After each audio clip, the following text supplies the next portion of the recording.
Essa é a resolução da prova de matemática aplicada, da regimental, e essa é a primeira questão da prova. Então, a função custo de uma empresa é dada pela fórmula, por essa fórmula aqui, ó, fórmula do custo. X elevado a terceira dividido por 3, menos 3x ao quadrado, menos 135x mais 150, em que esse x aqui corresponde à quantidade de um determinado bem. Calcule o custo marginal de 25 unidades e interprete o resultado. Calcular o custo marginal nada mais é do que aplicar a regra de derivação, fazer a derivada dessa função custo aqui, né? Então, quando eu faço essa derivada aqui, dessa função, eu tenho essa fórmula aqui, é uma outra fórmula. Então, olha, a derivada de x3 elevado à terceira, x ao quadrado. A derivada de menos 3x ao quadrado é menos 6x. A derivada de menos 135x é menos 135. E a derivada de 150 é zero. Tá bem? Então, você tem a fórmula do custo marginal aqui. Se você tem alguma dúvida sobre como fazer essa derivação aqui, eu sugiro que você dê uma estudada naquelas listas em que a gente falou sobre esse assunto, né? Tem um vídeo também que eu falo sobre as técnicas de derivação. Tá bem? Bom, agora que eu tenho a função custo marginal, eu quero calcular o custo marginal que equivale a 25 unidades aqui. Então, basta eu substituir 25 no lugar do x aqui, né? Então, eu vou ter o custo marginal, não do valor genérico x, mas do valor 25, que vai dar, então, ao invés de ser x ao quadrado, vai ser 25 ao quadrado, menos 6 vezes 25 no lugar do x, menos 135. Se você fizer a conta, essa conta aqui vai dar 340. Se eu produzir uma unidade, além das 25 unidades já produzidas aqui, o meu custo vai ter uma variação de R$340. Ele vai aumentar em R$340. É essa a interpretação.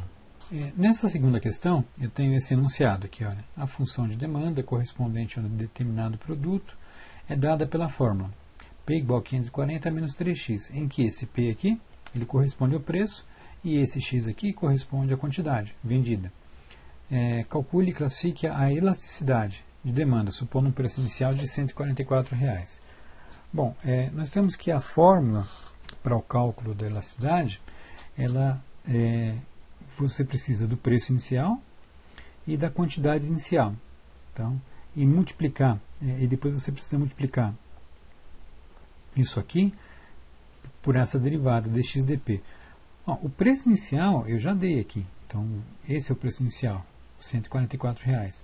Eu preciso calcular agora essa quantidade inicial, esse x0 aqui. Bom, eu tenho uma fórmula aqui, que é essa fórmula, que ela associa o preço à quantidade. Se eu tiver o preço e quiser calcular a quantidade, eu também consigo, né? Então, no caso aqui, olha, se eu substituir o P do preço por 144, eu tenho como calcular o valor de x. Tá bem? E aí tem a resolução aqui. Você seguindo aqui esses passos, você vai ver que a quantidade inicial, o x0, vai ser igual a 132. Tá bem? Agora falta essa derivada aqui, dx dp. Isso aqui quer dizer o seguinte, que eu preciso de uma fórmula que me dê a variação do x, a variação da quantidade, a partir de uma pequena variação no preço. Dá uma olhada nessa fórmula aqui, olha. Aqui eu tenho o preço que depende da quantidade. Se eu derivar essa fórmula aqui, eu vou ter a variação do preço a partir de uma pequena variação da quantidade, que não é isso aqui, que não é isso. Aqui eu tenho a variação da quantidade a partir de uma pequena variação no preço. O que isso quer dizer? Que eu tenho que mudar essa fórmula que eu tenho aqui, né? Em vez de ter uma fórmula do preço que depende da quantidade, eu tenho que ter uma fórmula da quantidade que depende do preço. Então eu vou fazer o seguinte, olha, eu estou fazendo esses passos aqui para isolar o x, né? Então eu vou ter que, seguindo a sequência aqui, eu vou ter que x é igual a P menos 540 dividido por menos 3. Só para melhorar um pouquinho aqui, isso aqui você consegue reescrever dessa forma, né? X, você pode dividir o P por menos 3 e 540 por menos 3. Então, fica desse jeito aqui, né? 540, menos 540 dividido por menos 3 dá 180. Então, eu tenho essa fórmula aqui. Olha que diferença. Eu tenho uma fórmula aqui que tem a quantidade dependendo do valor do preço. E aqui eu tinha o preço dependente da quantidade. Tá bem? A derivada dessa função aqui é o dx dp. é uma variação da quantidade a partir de uma pequena variação no preço. Bom, a derivada de P dividido por menos 3 é menos 1 sobre 3. A derivada de 180 é zero, então eu não vou nem precisar escrever aqui, tá bom? Então você percebe que eu já tenho as três coisas que eu preciso para calcular a elasticidade. Tenho o preço inicial, tenho a quantidade inicial e agora eu tenho o dxdp, que é menos 1/3. Se eu colocar isso na fórmula, eu tenho esses números aqui. O fato de eu colocar isso aqui em módulo quer dizer que eu devo ignorar esse sinal de menos aqui. Então eu posso reescrever esses números aqui dessa forma. 144 dividido por 132 vezes 1 dividido por 3. Né? Um dos jeitos de fazer isso aqui é você multiplicar 144 por 1 e multiplicar 132 por 3. Né? E aí você tem que a elasticidade ela tem um valor aproximado de 0,36. Né? Isso quer dizer que a demanda ela é inelástica. Né? 0,36 aqui quer dizer o seguinte: se houver a variação no preço de 1% no preço, se houver um aumento de 1% no preço, a demanda vai cair em torno de 0,36%. Tá bem? Então, quando essa elasticidade está entre o 0 e 1, no valores compreendidos entre 0 e 1, a gente diz que ela é inelástica. Tá? É isso.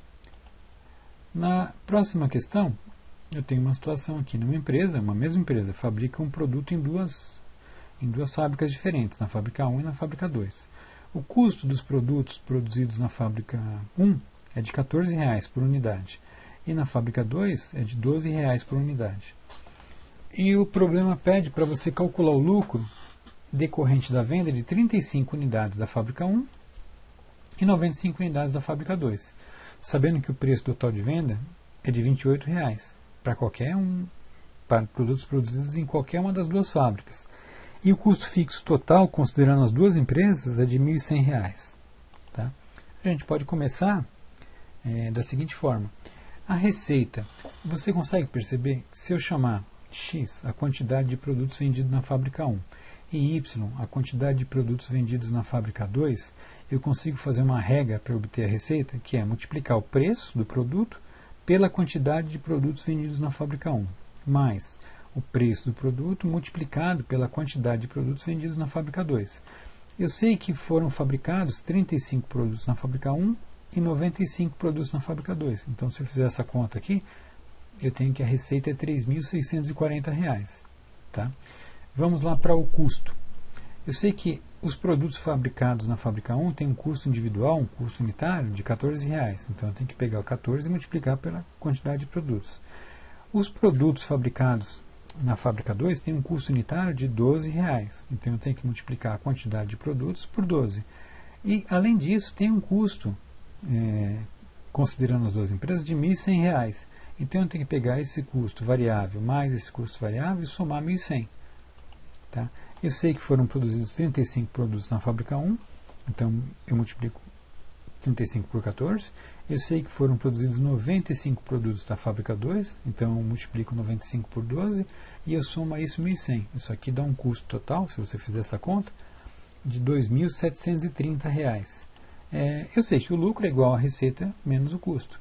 Né? Eu sei que a receita é 3.640 e o custo 2.730. Se eu fizer essa conta, eu vou ter que o lucro total, considerando as duas empresas, é de R$ 910. É essa a resposta. Na próxima questão, eu tinha uma função do consumo aqui, que ela era dada por essa fórmula aqui. O consumo, que depende de uma renda y, é igual a 90 mais 26 vezes y elevado a 0,5, em que y é a renda total. Suponha que uma família, tem uma renda de R$ 2.704 e o problema pede para você calcular a propensão marginal a consumir. Né?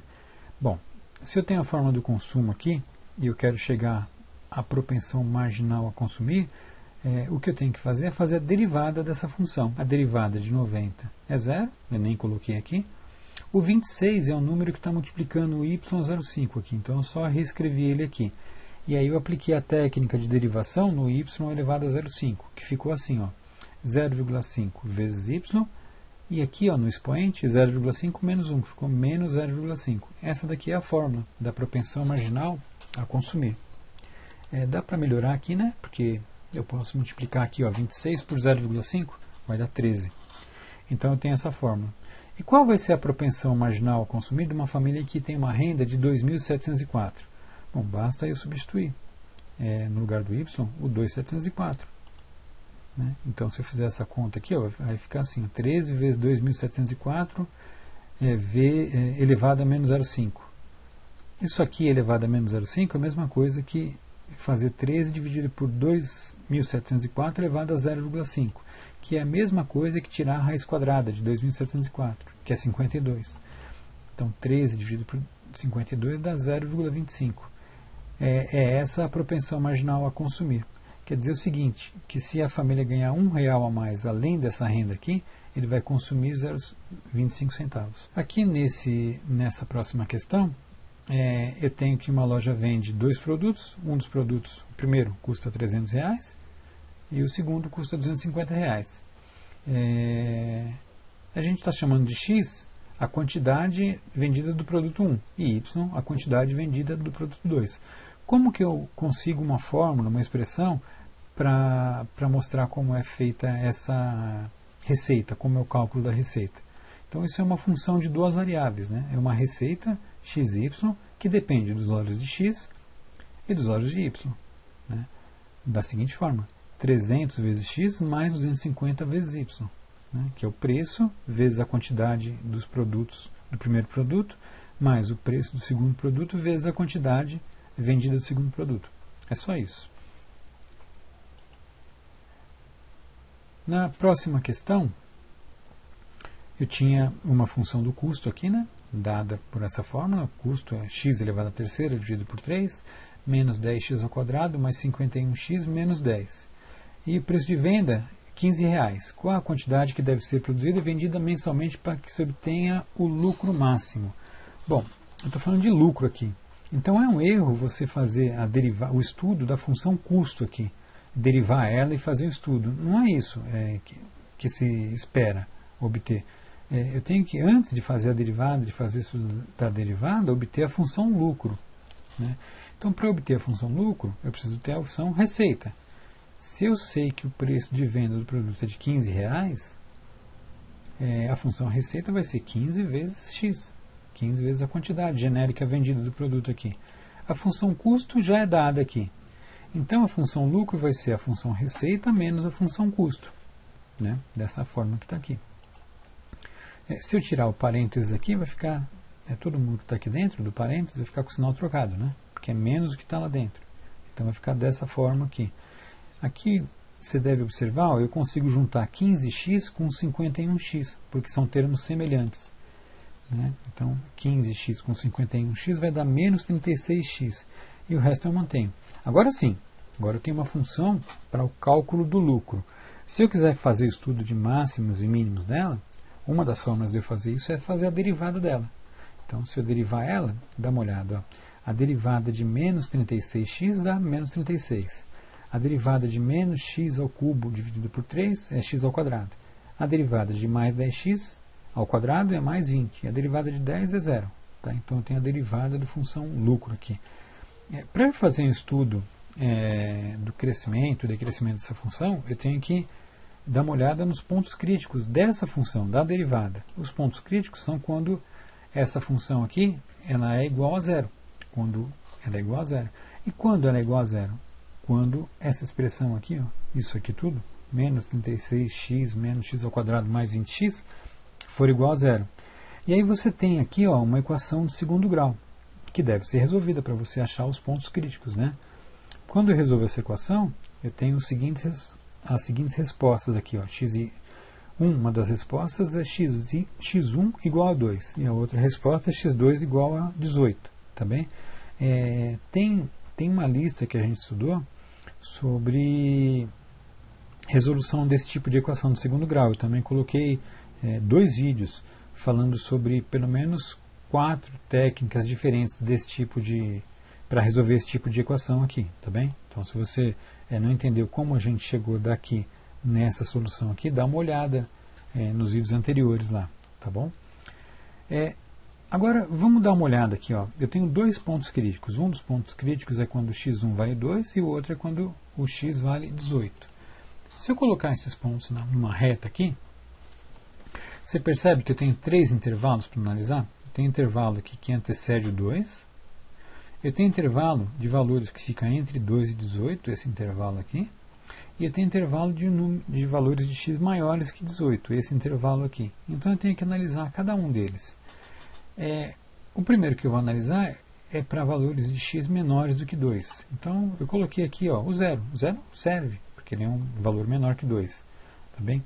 Quando eu substituo o zero nessa função, na derivada aqui, olha, eu chego no valor de menos 36. Isso quer dizer que menos 36 é um número negativo. Então, a derivada aqui, nesse intervalo aqui, ela é negativa.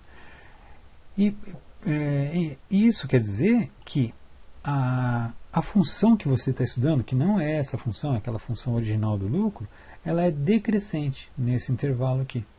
Né? Então, ela é uma função que vai caindo, caindo, caindo nesse intervalo. Vamos estudar agora um valor de x que fica entre 2 e 18. Eu escolhi 10, que é um valor que serve, né? Porque ele fica entre 2 e 18. Se você substituir 10 nessa fórmula aqui, você vai ter isso aqui. Vai ter 64, vai ser o resultado. Bom, 64 é um número positivo.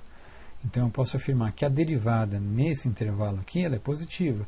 E, consequentemente, a função original lucro ela é crescente nesse intervalo. Por último, vamos supor um valor de x maior do que 18. Eu escolhi 20. Né? Substituindo 20 nessa função aqui na derivada, você vai, como eu fiz aqui, você vai chegar no resultado de menos 36. Né?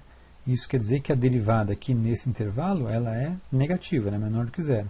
Se ela é menor do que zero, a função se comporta de modo decrescente. Tá bem? Agora, vamos dar uma olhada aqui, olha. Eu quero ver se o 2, se esses pontos são pontos de máximo ou de mínimo, o 2 e 18. Você percebe aqui, ó, a função vai decaindo, decrescendo, decrescendo, decrescendo, decrescendo, até quando ela chega no x igual a 2. Quando o x atinge o valor de 2 aqui, isso não quer dizer que a função seja 2, tá bem? Eu estou estudando o valor do x e você tem o valor do L do x, que é o lucro, não é isso? Quando o x é igual a 2, o lucro, que é o L de x, ele para de cair. E aí, na medida em que eu aumento o valor de x de 2 em direção a 18, o lucro começa a aumentar. Né? Então, esse ponto aqui, ele não pode ser um ponto de máximo, tá vendo? Ele foi caindo, caindo, caindo, parou e começou a subir. Ele é um ponto de mínimo. Ele está no menor valor que o lucro poderia assumir nesse intervalo aqui. Tá bem? E nesse intervalo de 2 a 18, a função foi crescendo, e aí quando chegou em 18, embora o valor do x possa continuar aumentando aqui, né, o valor da função vai começar a decrescer. Então 18 é um ponto de máximo. Né? A função atinge o máximo quando x é igual a 18, e depois, se o x continuar crescendo, 18, 19, 20, a função vai começar a cair. Né? Então, a resposta para a nossa questão, né, que era qual é a quantidade que vai me dar o lucro máximo, é 18, x é igual a 18. Isso não quer dizer que o lucro seja 18. Para saber o lucro, você tem que pegar essa quantidade 18 aqui e substituir nessa fórmula, na fórmula do lucro. Nessa fórmula aqui. Ó. Se você substituir 18 nessa fórmula aqui, aí você vai obter o valor do lucro. Mas na prova aqui, o que era pedido era a quantidade. Né? Qual é a quantidade? A quantidade é 18. Então essa é a resposta. E finalmente a última questão, eu tinha esse enunciado aqui, tinha uma função de produção, P, que depende de K e depende de L, é igual a 3K elevado a 0,75 vezes L elevado a 0,25, em que o P é a quantidade colhida de um produto em toneladas. O K é o número de hectares plantados, está associado ao capital, então, esse K. E o L, ele é o número de homens-hora empregados, em milhares de homens-hora. Então, o L está associado ao trabalho. Essa aqui é aquela função de Cobb-Douglas. Né?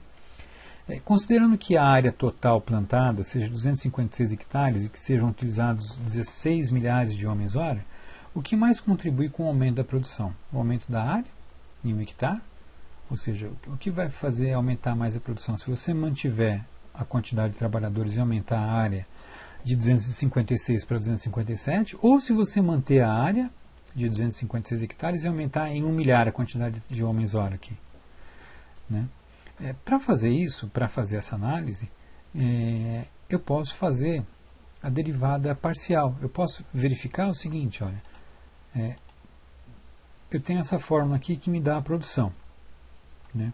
Se eu calcular a derivada dessa fórmula em relação ao K, ao capital, fazer a derivada parcial em relação ao capital, eu vou encontrar a produtividade marginal do trabalho, que em outras palavras quer dizer o seguinte, qual vai ser a variação na produtividade a partir de uma pequena variação na quantidade do capital.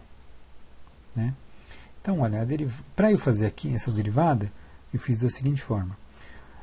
Se eu estou derivando em relação a K, tudo o que não é K é constante, eu vou tratar como número. Então, por exemplo, 3 aqui, ó, ele está multiplicando K, ele é uma constante. Eu coloquei ele aqui, ó, 3. O L elevado a 0,25, eu vou tratar ele como uma constante também. Ele não está multiplicando K, ó. O L não está multiplicando K, então eu coloquei ele aqui também, sem mudar nada. E depois, só sobrou o K 0,75 aqui. Aí eu aplico a fórmula de derivação nele, né, que fica assim, ó, 0,75 vezes K, e 0,75 do expoente aqui menos 1 dá menos 0,25. Então, foi assim que eu fiz essa derivada aqui. Né? Dá para melhorar um pouquinho isso aqui, né? Porque, por exemplo, 3 vezes 0,75 dá para multiplicar, então fica 2,25. E o resto normal. Isso aqui é a função da derivada da produtividade em relação ao capital. E em relação ao trabalho? Né? É a mesma coisa. Agora eu vou considerar o L como variável e tudo que não é L eu vou considerar como constante. Então você percebe que o 3 e o K está multiplicando aqui o L. Então eu reescrevo aqui, ó, o 3 e o K, sem mudar nada. E depois eu aplico a técnica de derivação no L. Só no L elevado a 0,25. Então como que vai ficar isso aqui? Ó? Vai ficar 0,25 vezes L. E aqui eu vou pegar 0,25 menos 1 no expoente aqui. Então vai ficar menos 0,75. Tá bem?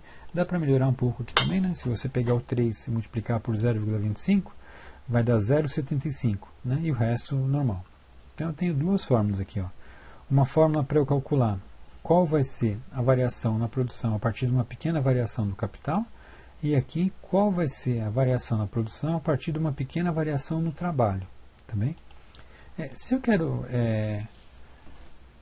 ver como varia em relação ao trabalho, de acordo com aqueles valores que foram dados no enunciado, eu vou substituir no lugar do K 256, que é o que está associado ao trabalho, era 256 hectares. E no lugar do L, 16 milhares de homens-hora. Né? Cada uma unidade aqui vai ser 1 milhar, mas eu vou substituir 16, então. Tá bem? Então, olha, eu tenho essa fórmula da produtividade aqui.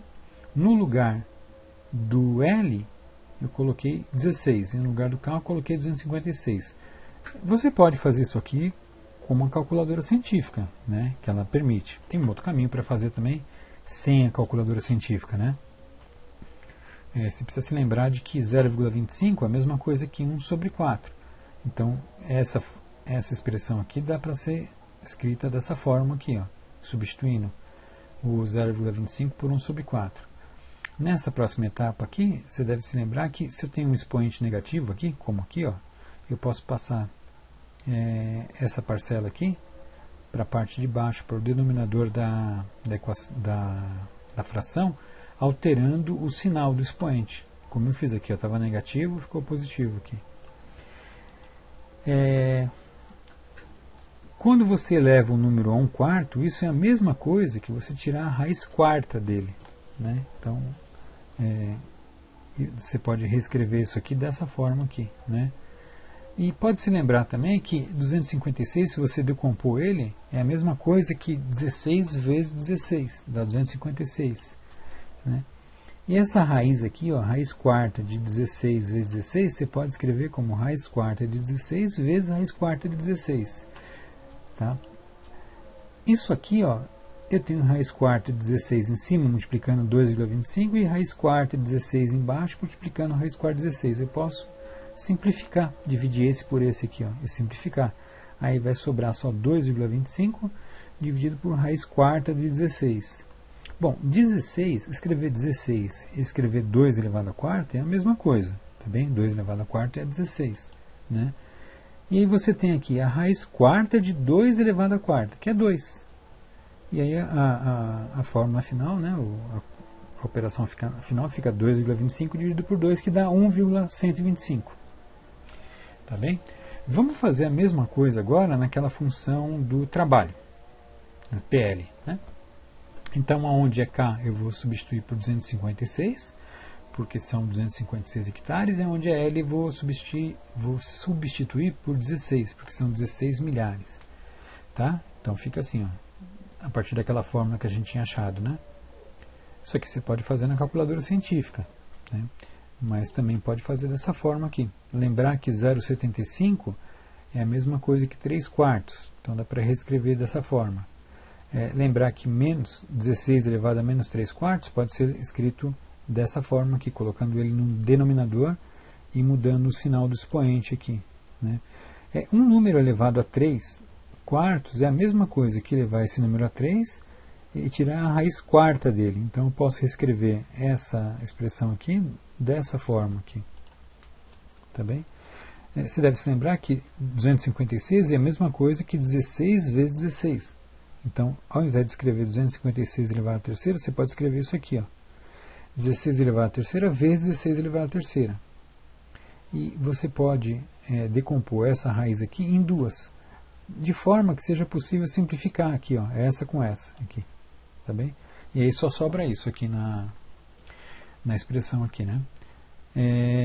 16 elevado à terceira e 8 elevado à quarta é a mesma coisa, né? Se você decompor o 16, você chega à conclusão que ele pode ser escrito como 8 elevado à quarta. E aqui eu tenho então a raiz quarta de 8 elevado à quarta, que é 8. Né? E 0,75 vezes 8 é igual a 6.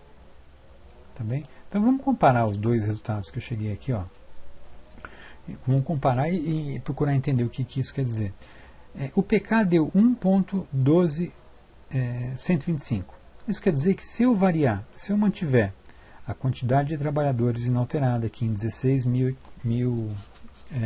milhares de homens-hora e aumentar em uma unidade a área plantada, eu vou ter um aumento na produção de 1,12, 1,125. Tá bem? E o PL? O PL quer dizer o seguinte: se eu mantiver a área em 256 hectares e aumentar a quantidade de homens-hora em uma unidade, ou seja, aumentar de 16 milhares para 17 milhares, eu vou ter um aumento na produção de 6 toneladas. Tá bem? Então, eu acho que a gente já tem condição de responder aqui a questão, né? O que aumenta,